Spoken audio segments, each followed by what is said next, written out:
alluded to one of the pieces of advice earlier, and that was, don't wait for the perfect idea to become an entrepreneur. If you have that burning desire to build a company, to provide solutions, sometimes it's a matter of doing something better than other people are doing.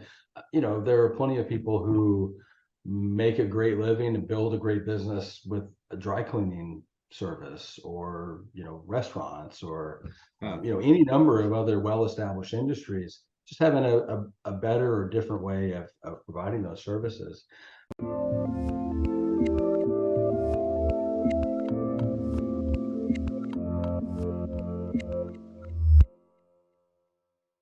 Hey everyone, this is Devin Miller here with another episode of The Inventive Journey. I'm your host, Devin Miller, the serial entrepreneur that's grown several startups into 7- and 8-figure businesses, as well as the founder and CEO of Miller IP Law, where he helps startups and small businesses with their patents and trademarks. If you ever need help with yours, just go to strategymeeting.com, grab some time with us to chat, and we're always here to help. Now, today we've got another great guest on the podcast, Bill Huber. And Bill grew up in a military family, and so came out of high school, joined the military, also got a bachelor's degree via correspondence courses. Later went back and got an executive MBA, went to work in IT for some large corporate firms. Then got let go from that job and ended up going doing IT jobs for a smaller company. That company got acquired, did some consulting work, as well as worked in a few CTO and CIO jobs. Did a lot of cybersecurity consulting as well. Ran a private equity backed software company for a period of time. Loved solving problems, and so when he lost his job in 2020, decided to start his own business, taking businesses that have a hard time with hiring and keeping sales teams, and helping them solve that problem, as well as getting contract salespeople across different industries. So with that much as an introduction, welcome on the podcast, Bill. Thank you, Devin. It's nice to be here. Thanks for having me. Hey, excited to have you on. So looking forward to a great discussion, a good conversation. So I just took a much longer journey and took it and condensed it to the 30 or 45-second version of it. And so with that, why don't we rewind and unpack a bit? So tell us a little bit about how your journey got started, growing up in a military family and coming out of high school, joining the military. Sure. Yeah. Well, I mean, I come from, fairly humble beginnings, and went to high school in a small town in southern Indiana. And so, college really was not going to be a reality for me unless I, created some opportunity for myself. So that's really what prompted me to join the military myself. I mean, I also come from a very military family with a rich history of service. And so, it was nice to be part of that as well. So really, both of those things were factors. So now you come out of high school, go into the military, and kind of what did you go into, or what did you do during your time in the military? Well, I was initially, I was in the Navy at the end of the Cold War. And so my initial job was actually in anti-submarine warfare, keeping tabs on submarines out in the, they were trying their best to stay away from us out in the ocean. And then, things started to heat up in the Middle East. I served in the first Gulf War, before, during, and after. Spent a good bit of my 6 years in the Navy in the Middle East, enforcing UN sanctions against Iraq, and then supporting the Gulf War. Awesome. Sounds like some great experience and some great opportunities. So now as you're coming out of the military, is that the point where you went back and got because I think during that time, I guess to back up, you got a degree via correspondence course, and then as you came out of the military, you went and got an MBA. Is that right? Yeah, well, that came much later. I mean, education has always been important to me, and I did get a lot of credit, while I was, deployed via correspondence courses, which was a lot different taking distance courses back in those days. It actually involved mailing things off and waiting months for them to come back. I eventually graduated from a regular university, but I had always promised myself that I would at least get a master's degree, and I had run companies. I had had some pretty high level jobs, and I thought it was just a matter of fulfilling that promise to myself. And then going to business school ended up being a lot more fulfilling than I expected it to be. Hmm. Both in terms of the things that I learned, some of the fundamentals that I had skipped over as my career progressed, but also the great people that I met and had the opportunity to get to know, and still consider to be great friends today. Both the faculty at the school that I went to, which was Duke University, as well as the other students that were in the program. So yeah, that came, 2010. So like I said, pretty far into my career. Hmm. So now during that period of time, you were working, or you did the military for a period of time, and then I think you also worked for a period of time with IT, both as for a larger business as well as for some smaller businesses that got acquired. Is that about right? Yeah, that's right. So it was really in I hate to say the early days. I mean, certainly as things were changing very rapidly in IT, the world was moving from, mainframe based systems to, more server based, network operating system type. And, so I had the opportunity to be involved in IT during a very formative time. And I worked for a fantastic company where, as you demonstrated that you could handle responsibility, there were no limits. You were given more responsibility, and so I was able to move into positions of greater responsibility very quickly in that company. And then I left there to join another company, in an IT leadership role, which grew into a CIO role. And then, that company was acquired by one of the Fortune 500, and I was able to move into a much larger CIO role. And of course, at that point, being young and not knowing any better, I thought that I knew everything. Of course, in hindsight, I look back now and I knew nothing. But it was a Hmm. great learning experience, and allowed me to do a lot of different things. And even as a CIO, and this was really where I got started down the path that ultimately led me to where I am today. Even as a CIO, I had a lot of responsibility for professional services business. I had the chance to do some very interesting consulting projects. I worked in information security for the Athens Olympics in 2004. Did some work with the United Nations. Worked for some very large companies, all the way down to some very small growth-oriented companies on a number of different consulting projects. So that was, that's where I really learned that I enjoyed solving problems. I enjoyed the deal, putting those things together to grow a business, while helping to solve problems that really mattered for companies. Hmm. No, it sounds like it was a great journey and a lot of great experience along the way. So now, so you come out, you did the worked in IT for a period of time, and then you did some consulting gigs. Then Mhm. I think if I remember right, you switched over before where you're at today, but you switched over a bit over to doing some cyber security, and then also working with some private equity firms. Is that right? It is. It is. Yeah, you have a great memory. So, it was while at that company that I did. Yeah, much of the consulting I did was in the cybersecurity space. And when I left there, I moved into an executive services firm where we did fractional CIO work. Much of that involved information security as well.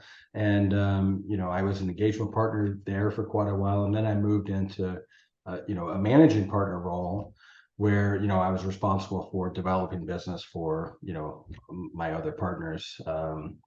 And so, yeah, like I said, that's where really, I really learned how to sell. And, also a great experience. I've been very fortunate a number of times throughout my career to be in the right place at the right time. Um, so, yeah. No, sounds like it was a lot of great experience. Now, if I remember when we talked a little bit before, you kind of found that you love to problem solve and help other companies to do the same. And so I think the genesis for where you're at today started, and correct me if I'm wrong if I'm putting words in your mouth, but back around 2020 with the loss of a job and deciding, hey, I'd like to go out, do something different, start my own business, and help companies solve their problems. Is that about right? It is right. Yeah. So, and I didn't finish the story earlier. When I left the executive services firm, it was to join a private equity backed software development company. That was a great experience as well, being exposed to a whole different type of management structure.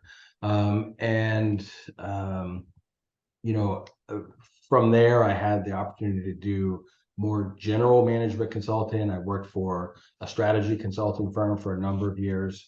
And, having come from a very large company where sometimes it might take years to see the fruit of whatever project you're working on, to be able to go into a mid-market company, you can make a difference on day one, and that's a pretty cool thing, particularly when they're very meaty problems that really matter to that business. Mm. And so you're right. I lost my job within days of the whole world going on lockdown at the beginning of the pandemic. I had always wanted to be an entrepreneur, and I made one of the classic mistakes in thinking that you had to have some really creative idea that was going to set the world on fire to justify going and starting a business. So I always had an excuse as to why I couldn't start my own company. But certainly with the pandemic, it took all the excuses away. And really, I had to go make something happen. And it was the best thing that could have happened to me because, it forced me down that path. And I'm really excited about what we're building as a firm and the great companies that we're working with and helping them. Mm. So it's been awesome, even though it didn't feel great at the time. It was pretty scary on the other side of it. It's been a great thing. No, it sounds like awesome. So now you go out, you decide, okay, a little or a bit by necessity, job disappears, but it also presents the opportunity for doing your own thing or going your own path, and it's kind of scratching that itch, so to speak, and be able to, help other businesses. Now, how did you go from that as an idea or concept to moving that into an actual business? What did you go about building, or kind of what did that look like?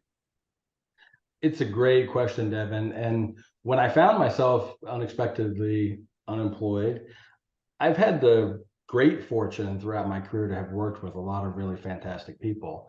And so I just started calling people. I knew I had to do something. I needed to, I was going to start a company, but the question was, I'm not sure what the company is going to focus on.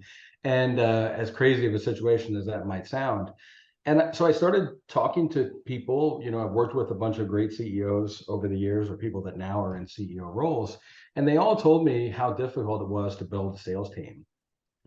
I had one CEO told me that it took him 8 people before he got their first salesperson that stuck, that had any success. And then 6 months later, they left when they were offered a better sales job. And so, it occurred to me that there had to be a better way. And so the original concept, and Moneta, by the way, was the goddess of commerce. So that's the origin behind the name Moneta.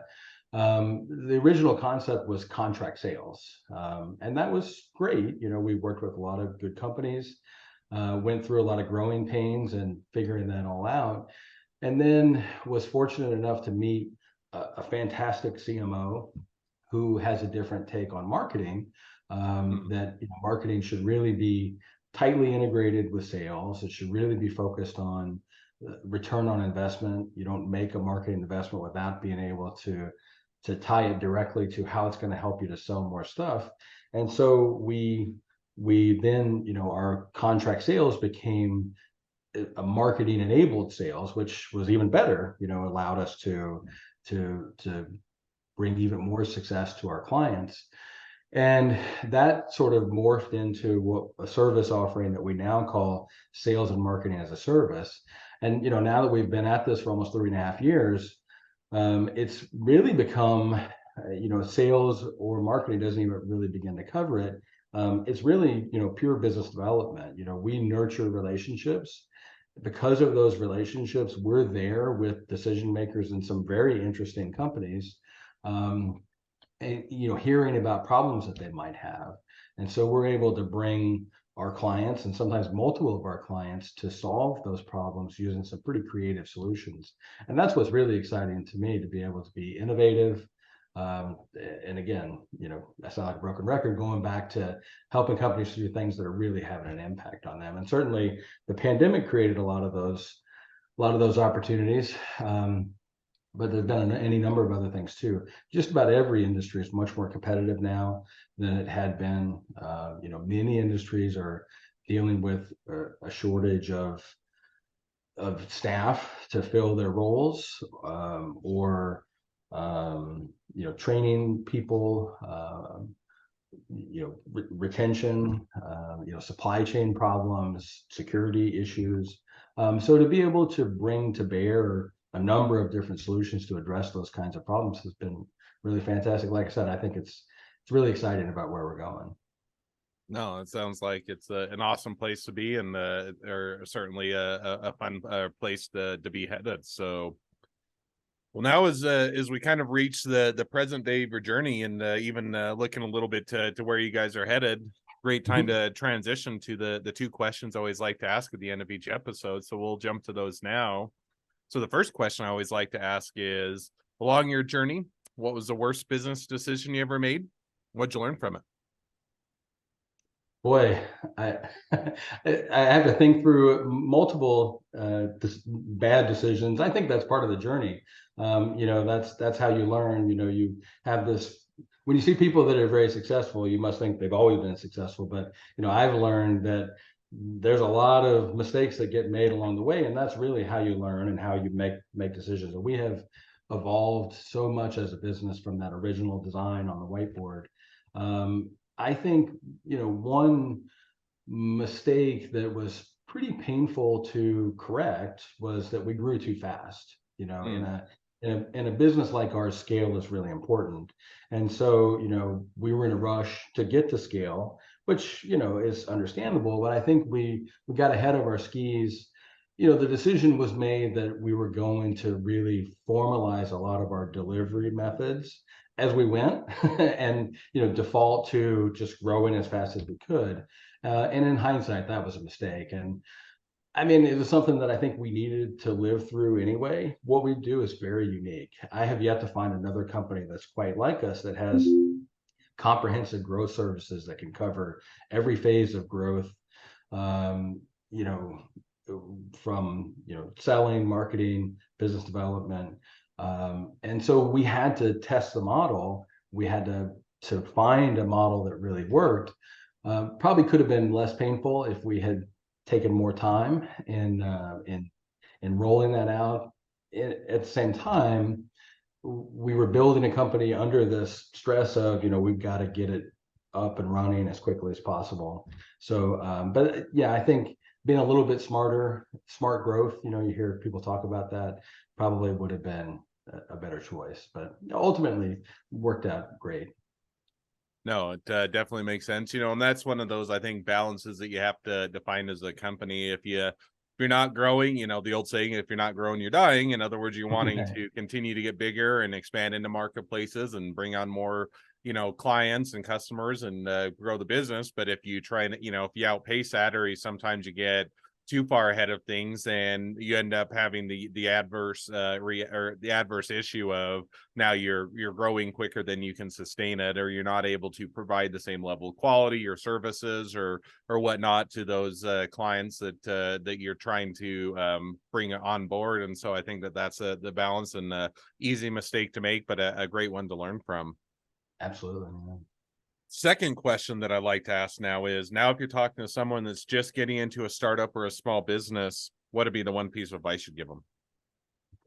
Well, I alluded to one of the pieces of advice earlier, and that was, don't wait for the perfect idea to become an entrepreneur. If you have that burning desire to build a company, to provide solutions, sometimes it's a matter of doing something better than other people are doing.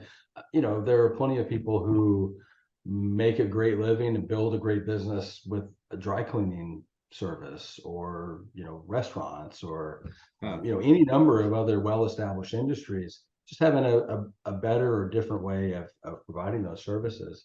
But I also think don't discount the importance of relationships for people that are already on that journey. I can't stress enough having great relationships. My business is totally built on relationships. It's literally what we do for our clients, is to leverage those relationships on their behalf and help them grow. At the same time, getting some great, even from an accountability standpoint, meeting other entrepreneurs that were at a similar stage, or that maybe had been at that stage 6 months or a year prior. I now have some great friendships from kind of sharing a foxhole with those people and learning from some of their mistakes. And even, finding a mentor if you don't have, people that have built businesses before that you can, learn from their mistakes or steal their ideas, is really critical as well. And, just the importance of networking, all of those things, all of those are really critical relationships to have. And certainly I would encourage, any entrepreneur to invest the time in cultivating some great relationships. No, I think that's definitely a great piece of advice and a great takeaway. So, well, now as we've reached the towards the end of the podcast, if people want to reach out to you, they want to be a customer, they want to be a client, they want to be an employee, they want to be an investor, they want to be your next best friend, any or all of the above, what's the best way to reach out to you, contact you, find out more? I'm not purposely not very hard to find. Certainly LinkedIn is a great place to connect with William Huber on LinkedIn. My email address is bill.huber, Huber, at monetallc.com. That's monetallc.com. Or my number is 240-888-6244. As I said, relationships are critical. Meeting people at any stage in the journey, whether they're looking to grow a company or grow their network, happy to hear from anyone.